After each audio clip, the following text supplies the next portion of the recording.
আসসালামু আলাইকুম গাইস, আশা করছি সবাই ভালো আছেন। এগুলো হচ্ছে কালার কষা, এগুলো ভিজাইয়া লিকুইড বানাবো। এর জন্য আর কি চায়ের দোকান থেকে নিয়ে আসা। এগুলো যখন লিকুইড হবে এক মগ করে গাছের গোড়ায় দিয়ে দেব।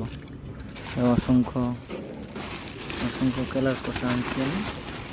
এগুলো চায়ের দোকান থেকে কুড়িয়ে নিয়ে এসেছি। কালার খোসাগুলো কাজে দেবে এই জন্য। কালার খোসার মতো গাছের জন্য কালার খোসা খুবই উপকারী। এই জন্য নিয়ে আসা গাছের জন্য কালার খোসা, এই খোসাগুলো অনেক উপকার, তাই অনেক কালার খোসা নিয়ে এসেছি।